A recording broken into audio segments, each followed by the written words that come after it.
Texas roots, where my heart belongs, where my heart belongs. Take me back to South Texas roots. What's up, guys? Welcome back to another episode. Lowe's showed up this morning and delivered the remainder of my kitchen cabinets. Now I can finally get this kitchen completed. I went ahead and just set them in place just to test fit everything.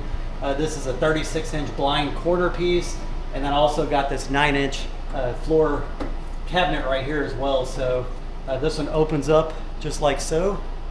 Not gonna lie, I had to make a cut on this door right here to be able to fit it in here. When I initially put it in, trying to open it up, it kept hitting the drawer right here and this cabinet door down below. So I had to make a little bit of a cut, probably cut off about a 1/2 inch of the door, which technically you probably can't even tell other than right here on the end.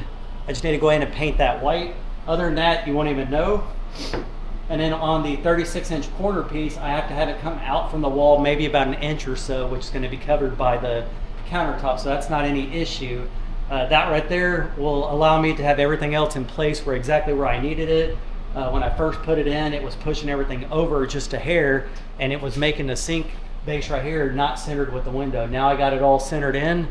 I have this little side piece over here. That's going to be the outside, the end of the countertop where the dishwasher is going to go.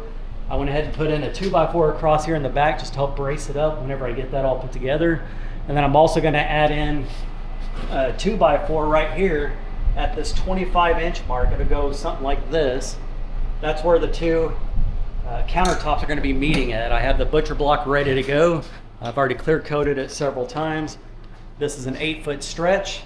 The stretch back there from the corner to where the fridge is 7 foot and 3/4. So I got to cut off just around a foot or so, and then that'll overhang just a hair right here and fit right over the top. So what I need to do now that I made this little custom cut there, so that opens up, the drawers open up without any issues, and then I have this one down here. Now the only thing is, to get down in this section, I did not go with the Lazy Susan because it wouldn't fit in here based off the size that I had. You just got to go in down and reach in and grab whatever you need to do. So other than that being not much of an issue at all for me, everything else seemed to work out pretty good. Once again, I was going to get a Lazy Susan initially, but that would have stuck out 3 feet going towards the stove, which would have been fine. That one was not an issue. It was going out 3 foot this way, which was pushing everything back this way and was not able to center the sink with the window. So I went with this 36-inch blind, and then like I said, I got the 9-inch cabinet down their base to cover up the gap, because there is a gap right there to put in another cabinet door and stuff, but that's all covered up. You probably wouldn't even known it's there if I didn't show you. So other than that, I think I'm ready to go as far as make sure everything's going to get leveled out. I'm going to shim it out, make sure everything is level, and then yeah, start putting everything in place, securing it to the wall, securing them to each other, and then get that countertop over here and get that custom cut made, and try to get this sink installed as well. So gives you a good understanding of what the kitchen's going to start looking like. I absolutely love the way it's coming out. It's definitely going to look a lot better by the end of the video. All right, I felt like I almost threw out my back trying to get this butcher block lifted up. My goodness, that thing's heavy. But I have it set in place right now, just trying to dry fit everything. Went in and shimmed what I needed to, screwed all the cabinets to the walls, screwed them all together, made sure everything was nice and level. Brought over the butcher block. Once again, from this side over here to the end of where the dishwasher is going to go is just over 7 foot and 3/4 inch. So I will have to cut off almost a foot of the butcher block, and then that should fit nicely over here. You can see where I added in the 2x4 underneath, right where the two countertops will have something to sit on whenever I glue it, and make that a little bit stronger. As far as gaps go, there's not that much of a gap on the back side. There's a little bit in the corner, and then there's a little gap right over here in the middle part where the window is, but the majority of that stuff is going to be covered up. Actually, all of that will be covered up by tile work whenever I get to that point, so that shouldn't be any type of issue. You can see right here, hopefully, there you go, it is sitting nice and level. Sitting nice and level. If I put it at an angle, I don't know if you'll be able to see that or not, but that's level. Level pretty much every which way I can get it, so everything looks pretty good there. And then once again, I'm gonna probably go over maybe 1/4 inch, 1/2 inch hangover from the edge right here. I went ahead and measured once again from the inside over here is 18 inches, and that should fit pretty good. So I really don't care if I have an 18-inch dishwasher over 24. Like I said, initially I was going to do a 24. It just did not match up over here. It was pushing everything too far over, and my refrigerator was covering my light switch. So doing an 18-inch one makes it fit perfect in there, and realistically I'm not going to have that much dishes to have to wash at any given time. So an 18-inch one should be perfectly fine. Not sure what brand I'm going to go with. I'm on the fence. Do I want to spend a little bit extra money and go with the Whirlpool, or just save a little bit of money and just get any other kind of brand? It doesn't matter as long as it's stainless steel, in my opinion, and that matches. That's all that matters. And it's all these are pretty good brands, so everybody's got their preference on what they want. But anyways, that's pretty much what I got to get done now, is just come back in, get the exact measurement of what I want for this butcher block, make my cut, and then I got to take this off. I got my liquid nails somewhere around here. I'm gonna put that down on top of all the cabinets, stick the butcher block back on. The cut end will be facing that way against the wall, so you won't even see that at all. And then, like I said, the extra cutoff end I'm gonna fit right here, and hopefully everything fits in real good. I'm gonna run some tape over each side of where I'm gonna cut so the wood doesn't splinter, and then we should be good to go. So anyways, here's a look at it from this direction. It looks really good as far as lining up where the stove is and the upper cabinets. And now that I got everything in place, I know how wide of an area I have over here to build some custom shelves for seasonings and whatnot. So anyways, with that being said, I'm gonna put you guys back down. I'm gonna make all my measurements, get my tape and stuff on here, get the butcher block cut, and they'll be ready to install it. All right, just like that, I got everything glued, screwed, cut, and put in place. Check this out, guys. Boom, looking more like a kitchen. I had to make sure everything was nice and tight. I went back in and sealed up all along the edges as well, caulked all that. There was little gaps once again, but that's not a huge issue. The tile that I do for the backsplash will definitely cover it up. Put a couple of appliances in here just to show you how much space I have from the countertop up to the top or the bottom of the cabinets. That's not the microwave I'm going to keep. That's just one I have temporarily. The other one's going to be mounted up top over here once again. And then I got my little Keurig over here. You're probably looking at, I don't know, about an 8-inch gap or so from the top of the Keurig up to the bottom of the cabinet. So plenty of space up there. And yeah, I got to go back in and put another coat of that oil over here on this piece. This was a different section. I ended up using part of the one I had in the bathroom right here. And so I got to go ahead and add another one there. And then tomorrow I'm going to install the sink. I'm going to drop it in, install all that. I need to run into town. That's why I'm going to wait till tomorrow. Plus I'm going to let this countertop and stuff dry down to the cabinets. And then, like I said, I got to go get some liquid nail. I got to get more sealant for the sink. And then I'll get all that stuff installed tomorrow. Probably not plumbed, but I'll get it installed into the countertop.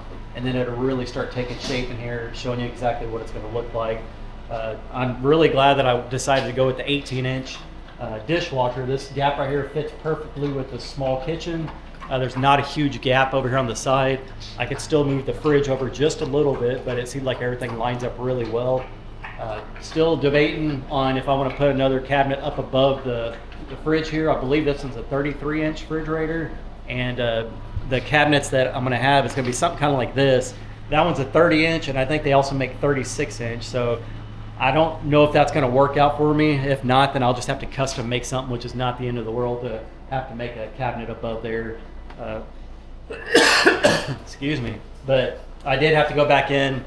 Initially, I didn't have to shim very much, but once I put the countertop on there and got everything completely leveled out, I did have to go in and shim the sink base a little bit, and then over here on the edge where the end of the countertop is, I had to shim that as well. So I don't know. I think overall it came out pretty good for my first time to ever install a countertop like this, and I like the way it looks. Once again, I'll go back in and put another coat of oil on there once the sink base is in. And I wanted to point out one other thing.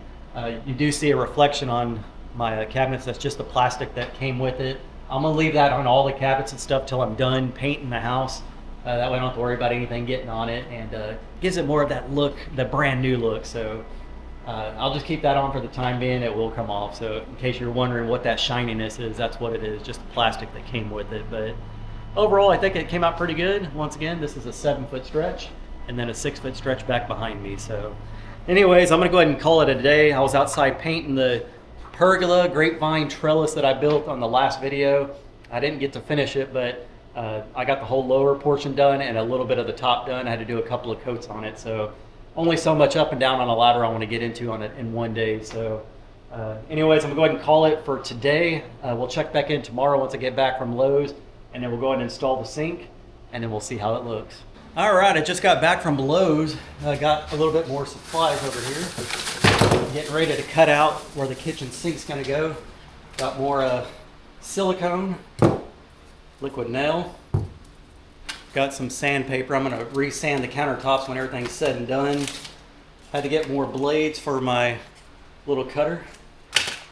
Another blade for the reciprocating saw so I can cut out the hole. And then also a new paddle bit. This one's an inch wide. It should make it a little bit easier to drill down through the butcher block, and then I can use this blade to cut out for the sink. I went and checked the mail, and some viewers were awesome enough to send me some stuff for the kitchen. I got a whole bunch of hand towels and stuff over there on my coffee table. And then I am now loaded up with dishware, so check that out. Somebody sent me a whole bunch of kitchen mugs, some bowls, more bowls, and a lot of plates. So that's where they're gonna be at, their new home, right above where the dishwasher's gonna go, so I can just wash them and just stick them straight up here. So appreciate you guys for that. I did a side channel video unboxing all that stuff, so if you want to check out all that stuff, you can go over and check it out at STR Talks. And yeah, so anyways, what I'm going to do today is, like I said, I got to measure out exactly where I want my kitchen sink at, draw it out, then I'll put some painter's tape down to help not splinter the wood, like I did in the bathroom. Go ahead and cut the hole out, place the sink in. Like I said, I'm going to seal it up, use some of this liquid nail to hold it in place. And then when it's all said and done, I'm gonna go back over once again, and about 220 said this for fine finishes. I'll go in and sand the whole countertop down lightly, and then go back in and hit it with a couple more coats of this butcher block oil and finish. So this seems to do pretty good. It's food grade safe for wood cutting boards, butcher blocks, salad bowls, and more. So I'm gonna use that, and then got myself another can of it as well, so I have plenty of it to go back over later on. I'll finally be able to get rid of this little table, put it back out on the back porch where it belongs, and I can actually use it outside where it's meant to be. So anyways, that's what I got going on today. Once again, I just have the microwave over here just to show you how much room I have. I had an old sock up here using just to help clean up some stuff yesterday. And then my little Keurig over here. So you have about an 8-inch gap once again between the top of the appliance and the bottom of the cabinets up here. So plenty of room up there for all that. And yeah, so anyways, I'm gonna go ahead and start measuring everything out. It takes me a while because I'm trying to make sure this is perfectly centered with everything. Once I get it all measured out, taped up and everything, we'll check back in. We'll start cutting all the holes, and fingers crossed everything fits where it needs to be, and I can install the sink and also install the faucet for it. I don't have the plumbing yet. I'll have to do that on another video, but at least we'll get this set in place, and you'll get a good understanding of what the kitchen's gonna start looking like. So that being said, y'all hold y'all's horses, and we'll check back in here in a bit. All right, so I went ahead and put the sink up here. You're looking at roughly, let's say about 18 and a quarter. About 18 and a quarter. By about 23. I was measuring up here in the window from the inside to inside was 35, so 17 and a half would be the center. Went ahead and drew the circle out where the drain's gonna go as well. So I'm just gonna put some painter's tape down. So when I start cutting it, it should help not let it splinter. We'll see.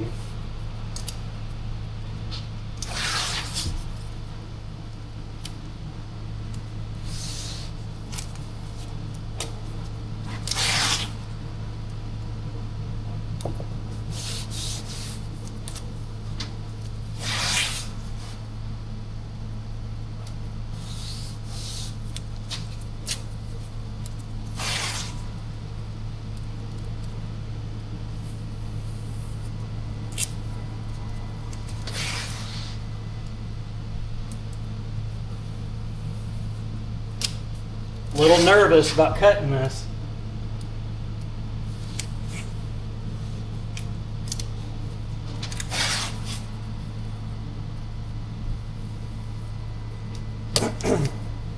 Alright, so I'm going to be cutting right here. Once again, there's the drain hole right there. If I can get a really good cut, I could probably use this as an actual butcher block to cut on. So, hopefully everything matches up. Like I said, I've tried to measure it away from the wall. There's about a 3-inch lip at the very end where you put the faucet and everything, so that's about a 4.5-inch gap right there. 4.5-inch gap, and then on this other side, it's 2 3/4 on this side. So it should be just enough on the inside of where the cabinet base is, and then also centered right here as much as possible. I'll go back in, remeasure everything once again before I cut, but I will use this paddle bit right here. I'll put in a hole on each corner, and then go back in with my reciprocating saw. Got a new wood saw blade, and hopefully it cuts everything nice and smooth.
Alright, so there was little clips on the bottom of the sink, so I had to make little indentions on both sides, and then up here in the front as well. I went ahead and measured out where I needed to put the hole for the soap dispenser and the hole for the faucet. So hopefully everything fits in. It's going to be a little snug. I made the hole just big enough, so I might need to shimmy it in there. Let's see how this thing fits. Oh, come on. I sure hope this fits. Shimmy it down. All right. Get that in there. Nice and snug. There you go. Perfect. It's a pretty good sized sink. Need to go in and just clean it up a little bit. It was outside for a little while, so I got some marks on it, which is not a big deal. Once again, I got to go in and drill those two holes out, and then I got it centered with the window back there. So yeah, seemed to work out so far. Fingers crossed everything still stays smooth. I got to pop it back out, put the liquid nail down, get my sealant down as well, and then start working on the faucet and getting that put in. And then I think that'll pretty much wrap up this video. So very excited to get this going. And then maybe sometime later this week or this weekend, I can go get all the plumbing and stuff and get this thing plumbed out and officially have a working kitchen. So anyways, I'm gonna go ahead and I'll pull it back out, do all that I just mentioned, and then we're gonna check back in. All right, I was editing up that portion of the video and there was a truck that had pulled in the driveway. Shout out to you, Mr. Ricardo. He lives down in Raymondville, said he's been watching for a while. He's actually friends with one of my uncles, and he just wanted to stop by, just let me know how good a job I've been doing around here. He was saying it's hard to find people that work hard these days, and that he was very impressed with my work ethic. And just wanted to give him a shout out for stopping by and saying hi, and just being just a nice person overall. It's very nice to meet the viewers when they stop by. So anyways, I told him, I said I was working on the kitchen sink, and boom, I got my kitchen sink installed now. I got some of these heavy buckets just to hold it down until the liquid nail dries. Came in and installed this faucet here. I don't know what these marks are back here on the wall, some black stuff, but I cannot get that off. I don't know if it was from, I think it might have been from the springs here. This was also outside for a little bit, so I can clean up that stuff later on. That's not an issue, but nice little sprayer. Got the little handle and stuff back there. So, I don't know, I think it looks really good. Little kind of farmhouse style, a little rustic looking. Got these buckets, once again, holding this stuff down. I'll keep this on the sink overnight. Maybe I'll just take it off to take a thumbnail for the video, and then I'll put them right back. So overall, very, very pleased with the way things came out. This would be my second time to install a sink. First time was in the bathroom. This is my second one. So like the way it came out. I like how it's stainless steel. It's a deep sink. I can do a lot of cooking and prepping and all that good stuff inside there. And then I'll only have to hand wash stuff for a little while until I get my dishwasher down there. So anyways, I think that's pretty much all I got for today's video. Hope you guys enjoyed it. I was very nervous cutting out the hole on the countertop once everything's installed. I didn't want to mess up, so I had to remeasure and measure and measure again and so on. And a little bit of hard work paid off. So here's the last look of the kitchen from this direction. Boom, starting to come together, guys. It's really gonna look really, really nice once I get all the backsplash and everything, get the walls painted, get everything nice and cleaned up. It's gonna look really, really good. So anyways, I appreciate you guys for watching. At this point, thank you for watching the live chat as well. Decided to go live for a little while. I'm not sure how long I'm gonna be able to go. My throat's still a bit scratchy, so I'll have a lot of water to drink during that live chat. And if you tuned in, I very much appreciate you guys. So once again, if you want to check my side channel out, it's STR Talks. And that's all I got for the video. So appreciate y'all for watching, and I will catch y'all on the next one. Peace. Take me back to South Texas roots, where my heart belongs, where my heart belongs. Take me back to South Texas roots.